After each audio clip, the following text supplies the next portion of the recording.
David, ¿por qué tú naciendo en Lebrija, de la familia de los Peñas, está la voz, está la guitarra, ¿por qué el piano? El por qué pienso que es que me enamoré del sonido del piano. En la casa de mi abuela de Perrata había un piano y yo recuerdo que desde pequeño, desde que vamos, tenía meses, yo bueno, meses, verás, yo tendría consciente, ya empecé a ser consciente a los 2 a los 3 años, que yo veía ese instrumento negro allí, debajo del hueco de la escalera y me llamaba siempre la atención. Entonces yo jugaba, yo me iba para el piano, empezaba a jugar con los dos de ellos, era un niño de 3 años, yo jugaba y el sonido ese pues era un juego para mí, ¿no? Fui creciendo y ya cuando tenía unos 6 o 7 años empecé ya a tocar mis primeras cosas en ese piano concretamente. Y estaba deseando ya el que mis padres fuesen a visitar a mi abuela para yo irme para el piano flechado y empezar a sentir otra vez el sonido ese que tanto me gustaba, ¿no? Entonces fue pues que como amor propio, digo, amor auténtico hacia ¿Te un enamoraste? instrumento, hacia un sonido y hasta que llegó un momento que decidí que ese instrumento era el que me iba a acompañar toda la vida, ¿no? David, hay toreros que brillan con luz propia durante una temporada, hay cantadores que cantan muy bien y se pierden, pero tú ahora tienes el tiempo por testigo de que no fue una casualidad, sino que son casi 2 décadas de trabajo, ¿no? Yo pienso que con trabajo, haciendo las cosas, intentando hacer las cosas bien y siendo honrado con la gente, nunca darle algo que a ti no te guste, ¿no? Haciendo sentir, que yo creo que lo principal es la música, ¿no? Hacer sentir a la gente y haciendo trabajo bien hecho y al menos pues yo creo que te mantiene, ¿no? Y en mi caso es que claro, yo estoy continuamente pensando en música, estoy continuamente incluso preparándome, yo no paro de comprarme libros, de estudiar De y investigar. investigar todo, ¿no? Y todos los conceptos diferentes que yo puedo aportar, en este caso que es el flamenco, que es la música de mi niñez, ¿no? Y en la que en mi lenguaje musical, pues estoy continuamente pensando cómo enriquecerlo, ¿no? A través de otras disciplinas musicales, ¿no? Sin que pierda nunca el sabor, ¿no? Que tiene el flamenco tan genial y tan único, ¿no? Y yo creo que toda esa labor, toda esa ansia de hacer las cosas, intentando hacerlo bien, es la que yo creo que te mantiene, ¿no? David, no hay un compositor andaluz que no haya dedicado una obra de la Semana Santa. Y tú no eres menos. O sea, tú dices, aquí están los gitanos, la agrupación, y le voy a escribir un tema especialísimo. Sí, es algo Salió.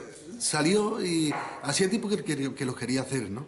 Pero entre una cosa y otra, pero llegó un momento que dije, ahora es, ¿no? Y empecé a trabajarlo, empecé a hacer el tema para los gitanos de Sevilla.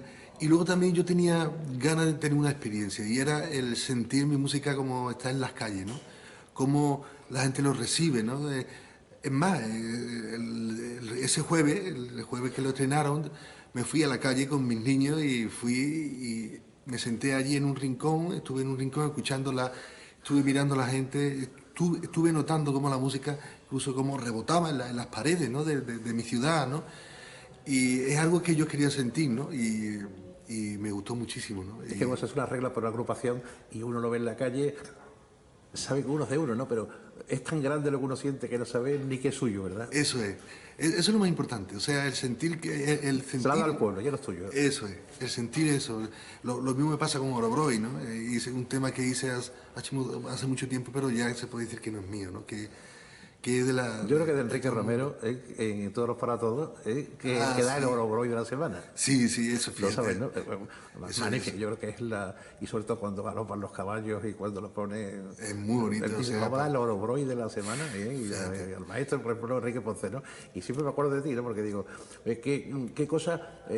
ya no es hacerlo, Porque hacerlo yo creo que empieza uno dando unas notas, después va eso evolucionando, pero ¿cuándo se te ocurre a ti que griten, que hagan ese grito de dolor y de llamada los gitanos mientras tú estás tocando? Por la letra, ¿no? Y todo eso. Mira, es verdad, todo empieza, porque yo eso lo compuse muy pequeño, tendría 13 o 14 años. Y todo empieza después de una fiesta muy bonita, muy especial en la casa de mi tío Juan. Él tenía un piano allí también en la casa de mi tío Juan, el Leorijano. El rubio de Leoria. El rubio, el grande. Y eso, bueno, pues en esa fiesta estaba la Fernanda, la Bernarda, mi abuela la Perrata, bueno, un montón de artistas, turroneros, Pedro Bacán, te puedo decir, toda mi familia estaba allí. Hasta el pintor.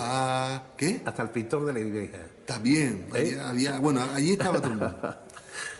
Y, y entonces, pues, yo me acuerdo que fue una noche muy bonita y yo me acosté muy cargado de emoción y todo eso. Entonces me levanté por la mañana y yo me acuerdo que me fui directamente al piano. Y yo tendría 14 o 13 años, pero estaba Lleno. lleno y empecé a componer el tema. Lo escribí en partitura, una vez que lo terminé, lo metí en un cajón y al cabo de mucho tiempo, pues cuando empecé allá a grabar el disco Orobro y además, pues me faltaba un tema y mi padre me dijo, ¿tú te acuerdas que el tema que tú compusiste? Digo, sí, dice, pues, ¿por qué no lo sacas? Digo, no, hombre, papá, tú sabes, eh, siempre sácalo. Me animó, digo, venga, vale. Y lo saqué del cajón y empecé a trabajarlo. Y junto a mi hermano Pedro, que fue el productor, Pedro María Peña, pues empezamos a pensar que sería bonito que tenía unas voces ahí de niño. Porque la letra de mi padre que reivindica un poco lo que pasamos los gitanos hace mucho tiempo, cuando los reyes católicos y todo lo que... La Inquisición. Lo que era persecución. Entonces, pues, lo que queríamos dar es un punto de vista positivo, ¿no? Que a pesar de todo lo que hemos sufrido y todo eso, pues seguimos bailando, riéndonos y disfrutando de la vida. Pero esos gritos que estremecen cuando tocas el piano, porque es el grito gitano, ¿no? Diciendo, pidiendo libertad, pidiendo reconocimiento, pidiendo amistad, pidiendo que somos iguales. Creo que es un grito que representa muchas cosas, ¿no? Esos dos niños, ¿no? Pues representa un montón de cosas. Representa lo que es la soldadura de la humanidad, o sea, el que todos estemos soldados en un mismo sentimiento, en un mismo pensamiento incluso, ¿no? Que seamos que la mente flexible a la hora de pensar, el que esté en la voz de unos niños que significa mucho, son la generación que viene y que mejor que ellos, todo este pensamiento, además Orobroy significa pensamiento, es un pensamiento positivo, en ningún momento negativo, todo lo contrario, viene de lo negativo, pero se convierte en positivo, y que mejor que en voces de niño y además con fuerza y con dulzura a la vez también. Oye, tocas en los Reales Alcázares, que allí la música sabe a gloria, y aparte delante de los reyes de España. Supongo que después ese internó donde el rey y la reina siempre tienen a bien saludar al artista, conocerlo, estrechar su mano. ¿Qué te dicen ellos cuando, después de escuchar esa obra, que yo la vi, que la vi, sí, emocionante? Sí, claro, y sabemos que la reina es muy aficionada a la música clásica, a la música y todo eso. Y yo lo sabía, y yo estaba allí tocando y yo lo sabía. Entonces, claro, yo tenía una responsabilidad y el hecho de que luego ella se acercara y me dijera que había sentido y que le gustaba mucho incluso, esas connotaciones flamencas también, ¿no? Yo también estudio, toco piano clásico y todo eso, ¿no? Pero en este caso decidí tocar lo que es mi música y eso. Entonces es increíble, o sea, un chaval que está allí con temor y luego escucha y sabe quién lo está escuchando y sabe la capacidad, ¿no? Que tiene a la hora de analizar la música y que luego te diga que bien, que me ha encantado, que he disfrutado y que enhorabuena. Pues entonces, fíjate. Oye, David, tú sabías que estabas tocando en el patio de la Montería, en la parte más bonita del Alcázar, con esa hiedra que cae de arriba, pero aquello era la estancia de los reyes de Al-Mutamí, el rey poeta de Sevilla, de Itimal, ¿no? La reina, ¿no? Entonces sentirse uno en ese lugar tan entrañable y después tan de todos, porque claro, no es de Sevilla, es del mundo. Claro. Pues fíjate, se mezcla todo, o sea, que fue, yo recuerdo que fue un momento muy bonito y es verdad que hay espacios que que están cargados de vibraciones, están cargados de historia y yo pienso que a mí me pasa a veces que cuando voy a tocar en algún sitio cargado de eso, donde ha habido mucha historia, se nota. Incluso la concentración que uno tiene hacia la música se vuelve más dulce, más lógico todo, ¿no? La ministra de Cultura te llama y dice, no, yo creo que tú estés en el patronato de gente importante y que el reconocimiento al pueblo gitano debes tenerlo tú, ¿no? Y te llama la ministra, ¿no? ¿Y cómo fue aquello? Porque fue una llamada, ¿no? Sí, claro.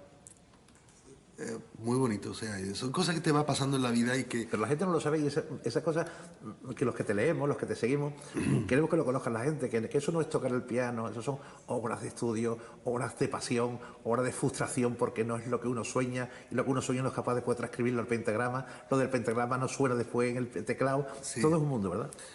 El trabajo que hay detrás de un escenario es muchísimo, es muchísimo. La espera, todo. Realmente el peor enemigo que tiene un músico es él mismo. El superarse, el quitarse incluso aquello que le estorba para seguir avanzando es muy difícil, o sea, que es un continuo trabajo. Hay días que te crees que eres el peor músico del mundo, hay otros días que son buenos, que te crees que eres bueno, pero la mayoría de las veces piensas que eres muy malo y que para qué, y se lucha mucho, ¿no?, contra uno. Pero es la única forma de que salgan las cosas bien y que salgan las cosas bien pulidas, ¿no?, y con inteligencia. Y bueno, todo eso, pues es verdad que sí, que te llama y ahora pues soy patronato y es muy bonito, ¿no? O sea que son cosas que te van pasando en la vida, que te enriquecen, que te dan responsabilidades y que por supuesto un músico no solamente también no debe de estar tan solo en la habitación encerrado estudiando y en un escenario. También hay otras cosas que hay que hacer por los demás y hay que luchar por los demás, ¿no? Y hay que sentirse bien y un montón de cosas. Es un cromatismo de cosas tan diferentes una cosa de otra y a la vez todo entrelazado entre sí, que es lo que te hace ser feliz y llevar bien tu carrera, ¿no? Me decía el otro día Ricardo Miño, el padre de Ricardito, de Ricardo, el amigo de otro pianista magnífico, sí, y de Pepa Monte, dice, yo muchas veces he tocado para morir y la gente ha estado fría. Y otras dice, todo día he tocado para matarme y el público se ha puesto en pelo de pie. Qué cosas más raras la percepción del público, ¿no? Porque que tal vez uno sea muy exigente con uno mismo, ¿no? Sí, es verdad que no es, y gracias a Dios no es matemática pura, no es una... Pero sucede. Pero sucede, claro, sucede muchísimo, ¿no? Por eso yo creo que en definitiva, de verdad que hay mucha gente que dicen, para salir a un escenario hay que estar nervioso por el respeto. Yo la verdad es que no lo creo, yo pienso que son mitos y que no tiene sentido, ¿no? Yo nunca me pongo nervioso porque yo tengo una cosa muy clara y es que yo salgo a un escenario para hacer sentir. Mi obligación es transmitir. Que aquella persona que esté sentada en una butaca viéndome, tiene que sentir. No, lo peor que a mí me puede pasar es que se vaya alguien sin nada, sin haber sentido nada, ¿no?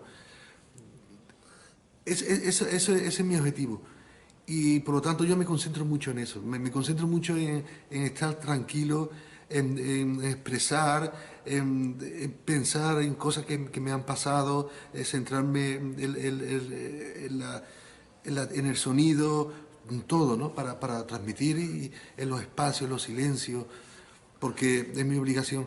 Entonces, no sé, no me suelo poner nervioso porque estoy seguro de lo que estoy, o sea, que estoy seguro de que mi obligación es esa, hacer sentir y yo creo que muchas veces lo consigo, entonces, por lo tanto no tengo mucho miedo a eso. David, te debes sentir orgulloso de que compositores y autores como Chu, como Renaud, como Christopher, cogen tus partituras y las disfrutan. Eso es como cuando le canta a Julio Iglesias algo, es decir, debe ser un orgullo, ¿no?, decir que esa gente... Bueno, además yo creo que el flamenco está...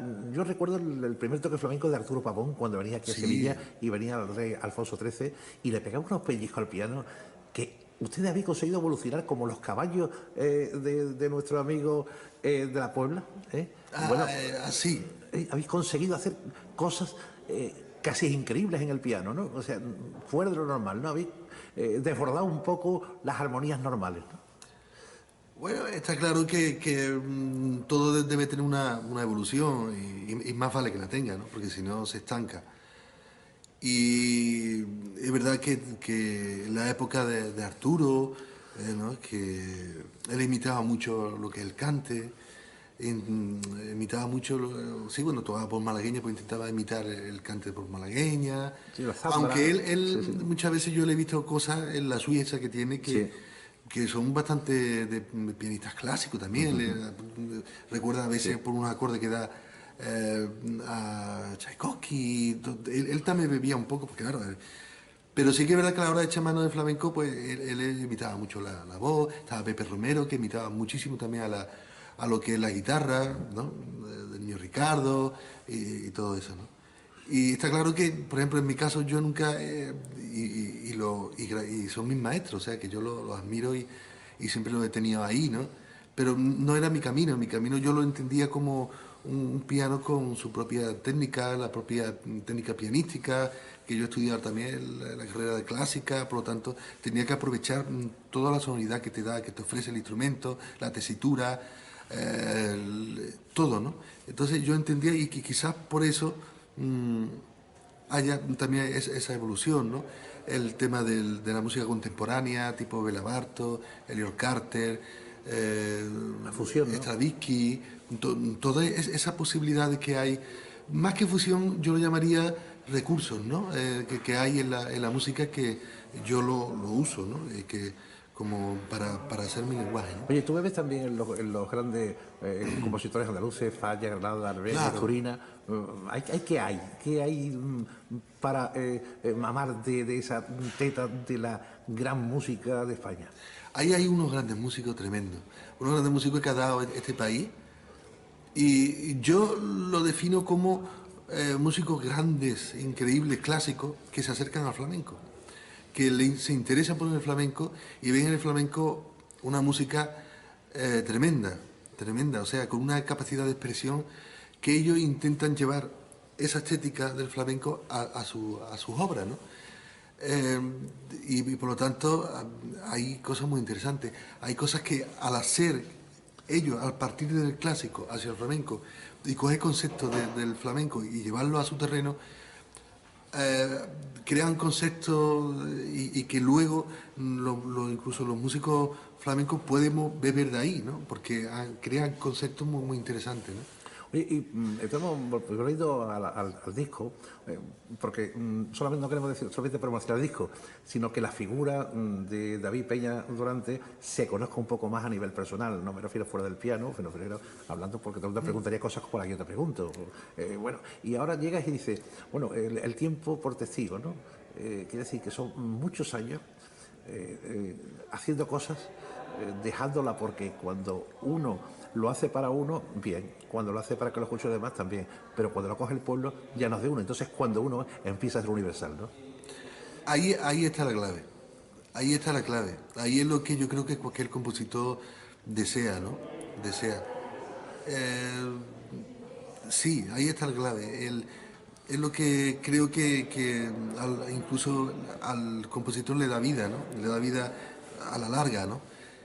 Eh, Tú haces las obras y las haces, por supuesto, como a ti te gusta, sin ser nunca infiel a ti mismo, ¿no? Y siendo fiel a ti y las haces, las construyes, hay un proceso de creación, todo eso es tuyo. Pero llega un momento en que resulta que eso que es tuyo, que tú has creado, que se va, vuela y ya no es tuyo, ya es del pueblo, ya la gente lo usan para todo, en el caso de Obroy, ¿no? Lo usan para las bodas, el caso de Semblanza de un río, que lo usan también para un montón de documentales. Que es muy bonita, la verdad. Que no porque sea tuya, que es muy bonita. O sea, es una cosa además tan pegadiza y además tan enormemente sevillana y con raíces Sí, flamencas que nosotros, todos los flamencos, nos gustan. sí, Ya has claro. visto tú el otro día en Mairena que no se cabía, vamos. Claro, claro. Por lo tanto, el hecho ese es lo que es lo que da vida a un músico, ¿no? En la historia, y eso es lo mejor que nos puede suceder, desde luego. ¿Qué vamos a encontrar en el tiempo por testigo? Recopilaciones y cosas nuevas, ¿no? Sí, hay recopilaciones de estos 20 años que he hecho. Entonces, ¿cuáles son los temas más o menos? Me refiero para que la gente vaya sabiendo... Bueno, está claro que está Orobroy, lo he regrabado otra vez con el coro Meridiano. Otro Es un tema... lujazo, ¿eh? Es un lujazo, ¿eh? Sí, La gente lo hace muy bien, ¿eh? muy bien. Muy Esos profesionales, coros son increíbles, lo hacen muy bien. Me lo llevé al estudio y la verdad que pasé una tarde preciosa con los niños, increíble. Luego está el tema, por supuesto, de la Sevilla, Semblanza de un río, que describe lo que es el Guadalquivir. Y además el Guadalquivir que pasa por cerca de mi pueblo, Lebrija, ¿no? O sea, todo tiene su sentido, ¿no? Hay esta caravana de los Encalí, que describe los gitanos cuando entraron en España, que hace yo gitano también. Hay varios danzas de la sombra, que, bueno, mi padre era profesor de GB, yo vivía en Lebrija, o sea, en un sitio casi pegado al campo, muy tranquilo, hasta los 8 o 9 años, con una vida bastante tranquila, sin apenas coche. Y resulta que a mi padre lo destinan a Sevilla y nos tenemos que venir a Sevilla, y para mí eso fue un trauma tremendo, ¿no? Y fue increíble, un cambio, estresado, tantos coches, tanta gente. Y yo recuerdo de ir por las calles y ver cómo jugar a que veía la sombra de la gente paseando, cómo los adoquines y se iban quebrando, y yo me imaginaba que iban bailando. Iba con mi padre agarrado de la mano y yo veía y todo, ¿no? Y como sí, claro, la sombra, los adoquines, la fachada, cómo iban cogiendo diferentes formas, ¿no? Eran teclas virtuales, ¿no? Sí, era como una danza, ¿no? Y por eso es danza de la sombra, en ese caos. Entonces creé un tema que se llama Danza de la Sombra, que es un poco también de caos, de lo que un niño sentía. Al cabo de mucho tiempo recordé aquella sensación y lo llevé a cabo. Hacen todo eso sobre esto. Y luego también hay otros temas inéditos, que hay un tema que, bueno, un poco a todos los grandes escritores también de Sevilla, ¿no? Y uso una máquina de escribir como instrumento, como percusivo, para también transmitir un poco la soledad de lo que es un escritor en su cuarto a la hora de escribir, ¿no? Como los músicos, ¿no? También, yo te voy a preguntar una cosa. Siempre he pensado que lo mismo que los escritores sueñan y escriben, los compositores tienen un libreto mental de una historia que después trasladan al pentagrama, o es directamente al pentagrama. No, hay... Tiene que haber algo, ¿no? Sí, dependiendo. Hay veces Aunque que son sí. pensamientos simplemente, ¿no? Sí, claro. Sí, claro. Yo digo que ¿verdad? Como nosotros tenemos una especie de esponja aquí dentro, que lo que te va pasando en la vida, pues esa Lo vas esponja, chupando, solamente, sí. y se va Absorbiendo, sí. absorbiendo. Entonces, eso es verdad, y llega un momento que tú necesitas apretar la esponja y empezar a soltar todo. Yo creo que el artista tiene que estar siempre pendiente de todo lo que le rodea para absorberlo y llevarlo y convertirlo en sonido. Lo que siente, hay veces que sí que yo juego a imaginar paisajes y luego lo llevo a la música, lo pinto. Hay circunstancias, el caso de Caravana o Sin Calí, tuve que pensar en qué es lo que sentiría en ellos y describirlo y llevarlo a la música. Hay muchos procesos, pero sí que tú muchas veces te haces un boceto, ¿no? De lo que quieres del tema. ¿Dónde se va a presentar este disco? Bueno, se va a presentar, sale el día 27, el disco sale el día 27 y sale en 5 países diferentes: Alemania, Turquía, Francia, Holanda, España, está claro, y había más, e Italia también, ¿no? Oye, es curioso, cuando nosotros viajamos y salimos y escuchamos o un flamenco o un piano en África, que digo, bueno, esta gente que entenderán de esto, y cómo se quedan callados 10.000 personas absortos escuchando como si fueran de ellos. Es increíble, ¿verdad? Hay muchos sitios fuera que tienen una cultura musical, sobre todo Genética, ¿no? Genética, ¿no? Y es lo curioso que son a la hora de escuchar la música. son curiosos, no se conforman con lo que ellos tienen desde pequeños o lo que están acostumbrados a diario, ¿no? Te pasa mucho en los países del este, ¿no? En los países del este tú notas que la gente van a los conciertos, ¿no? Y se sientan y son curiosos y te escuchan y hasta que no se ha ido el último armónico de esa nota última, nos aplauden, escuchan y sí que hay. Yo admiro mucho eso. Bueno, aquí también en España lo hay, ¿no? ¿Y Austria está allí? Sí, claro, está en Austria. ¿Cómo suena Viena el piano Bueno, español? increíble, o sea, allí es que a ellos les gustan mucho, son muy, Muy melómano, sí. muy melómanos por todos lados. Y los países del este, fíjate que hay mucha cultura Pero allí es que te encuentras cualquier pequeño concierto donde la gente se sienta en lo alto de una barra, Sí. en el culillo, y están escuchando al de turno Sí, sí. callado y como si fuese una misa. Totalmente. O sea, son respetuosos absolutamente con el artista, ¿no? Absolutamente. Y eso dice mucho también de la cultura de un país, ¿eh? Eso dice mucho de la cultura de un país. Ellos, claro, en la música clásica es lo que, ¿no? Ellos lo que están. Pero no dejan de tener curiosidad por otros tipos de música, en este caso el flamenco. O el jazz también, ¿no? Ellos también. Yo creo que eso se aprende desde pequeño, son los padres y incluso la estructura cultural del país la que le da, le da la semillita para que ya para toda su vida sean curiosos y sean melómanos, ¿no? Y eso lo tienen claro. Es curioso el mundo musical en el europeo mundial, ¿no? Lo que está. Después, cuando uno toca delante de ya 10.000 personas, 15.000 personas, que eso ya supera, es como Nadal el otro día jugando al tenis, ¿no? Dice, bueno, lo puedes ver 200, pero que la vean ya tantos millones de personas Claro. a la vez, porque se retransmiten esos conciertos Claro. y cómo vibra la gente ante esos Sí. conciertos. Cuando tú empiezas con ese Orogoroy, por ejemplo, y empiezas a pellizcar el piano, porque eso tiene también días, ¿no? Yo creo que es un poco también el capote de Morante, no de Dorante. Me refiero cuando es capaz de coger las manos y decir, hoy voy no a tocar, hoy voy a tocar para mí y que lo escuchen los demás, ¿no? Hay dos formas de tocar, ¿no? Sí, sí, está claro que sí, que yo creo que más que tocar para mí, yo pienso que hay días que no sabes por qué, pero todo es Rueda. redondo. Todo va lógico y eso es lo bonito que tiene el arte, ¿no? Hay días que no sabes por qué, pero tu cabeza, tu corazón, todo unido, está en armonía y todo fluye rápido y entonces ya uno empieza a disfrutar. Y cuando uno empieza a disfrutar realmente, más que tocar para él, uno empieza a disfrutar de lo que va pasando, ¿no? Lo que sale de uno, ¿no? Y entonces son momentos muy mágicos que no tiene uno ganas que se acabe y que se repita 1000 veces, ¿no? Oye, porque nosotros teniendo los mejores artistas del mundo. Y yo lo hablaba con tu tío Juan, que en paz descanse. Bueno, hemos coincidido muchas veces, porque no hay una cosa más bonita que una Navidad en Lebrija con ellos. O sea, es que no, eso que el que no está con gitanos en una Navidad no sabe lo que es la Navidad porque es otra forma de entenderla nosotros, ¿no?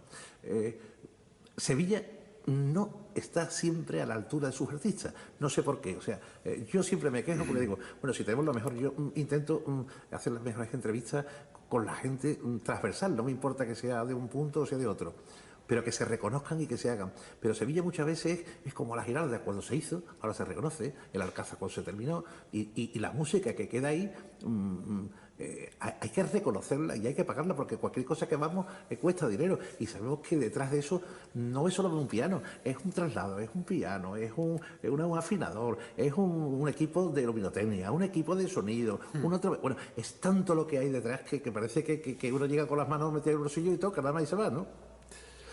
Sí, está claro que sí. Yo pienso, bueno, tanto Renaud como yo, que no hemos pegado giras muy gordas los dos juntos, cogiendo aviones de un sitio a otro sin parar y siempre decimos que nosotros los músicos esperamos más que luego tocamos, porque realmente nuestros conciertos, el de Renaud y yo mío, los dos juntos, una hora y media, hora, ¿no? Pero luego esa hora y media estamos tocando, pero luego el resto del tiempo esperando continuamente. O espera a la cola del avión a que te toque entrar, o espera en el hotel para que te llegue el transfer y te lleve, o espera, siempre esperando, o espera a que llegue la hora del camerino, siempre más tiempo esperando que luego tocando, pero luego además hay unas pruebas de sonido, hay una luz, que también hay unas pruebas de una luces, perfecta afinación. una afinación, el hecho de tú probar el piano, a veces un piano que yo no he tocado nunca y no lo conozco, aunque yo pido siempre la misma marca, pero cada piano está cuidado de una forma Y diferente. tiene un esfuerzo distinto, sí. Claro, hay un piano que está más blando que otro más fuerte, una sonoridad, algunos están como más apagados, el otro está como más brillante. Es un mundo que no es tan fácil, ¿no? Y sí que es verdad, y que de verdad, realmente los artistas, por supuesto, no es lo mismo que con un pico y una pala, la verdad, al sol, ¿no? No nos podemos equivocar, ¿no? Esto es arte, lo que estamos aquí, ¿eh? Eso es. Y esto lo han hecho artistas, artesanos, Eso es. O sea, que no digamos que no lo hacen también, ¿eh? También lo hace. Pero la verdad es que el artista tiene una preparación y que todo no es tan bonito como aparenta. Muchas veces lo típico, ¿no? Claro, yo estoy continuamente viajando para arriba, para abajo y ¿quién te llega que te dice, yo te llevo las maletas? Por viajar, pues vente, te vas a enterar. Sí. Te vas a enterar porque yo no veo nada. Yo voy a un montón de países, a un montón de De ciudades. aeropuerto a aeropuerto. Pero yo solamente veo del hotel a la sala de concierto ese tramo que me lleva y ceno por allí al ladito, a lo mejor del teatro o al ladito del hotel. Y lo único que veo, porque no me da tiempo, no puedo estar viendo nada, porque es que tengo que estar concentrado en el concierto. Realmente digo, pues, vente y lleva mi ritmo, te vas a dar cuenta que realmente yo viajo, pero viajo por trabajo y lo que hago mucho es esperar. Lleva los sellos del pasaporte de las aduanas, que es lo único que reconoce que tú estabas allí, y después el billete de que te lleve, que te trae. Nosotros, David Pella, darte las gracias por estar con nosotros, desearte toda la suerte del mundo, porque tú la suerte ya la llevas implícita, porque Sevilla te reconoce y el mundo a través de Sevilla. Sí, que es verdad. Y después desearte que el tiempo por testigo, o testigo es el tiempo, es lo mismo porque lo mismo rima una cosa con otra. Decir que sea todo un éxito, que iremos, si Dios quiere, cuando decidáis ya dónde es la presentación, y que haremos todos los esfuerzos porque artistas tan colosales y tan universales como los que tenemos a casa a pie de mano no son tan fáciles tener. O sea, antes los artistas estaban en un mundo aparte, hoy están centrados en su trabajo, haciendo un gran esfuerzo y demostrando que ahí no se está por gusto, se está porque se arrima uno de verdad como lo hace Morante o como lo hace los grandes, ¿no? Hay mucho trabajo, no es tan fácil, hay que trabajar muchísimo. Pues un recuerdo totalmente a las familias de allí y decirle a la gente que las mejores angulas de España se compran en Lebrija, ¿eh? No vaya Y entre mujeres también. Eso es, no vaya a y en equivocarse, Lebrija también. Y un vino que sigue siendo allí extraordinario. Increíble también. Vamos, compitiendo con los Riberas del Duero, que estuve yo probando allí. Palacio. Digo, vaya tela, lo que tiene que ir organizado. Allí hay muy buenas cosas, buen cante, buena comida y buen ambiente también. Maestro Delante, muchísimas gracias. Buenas tardes. Gracias a vosotros.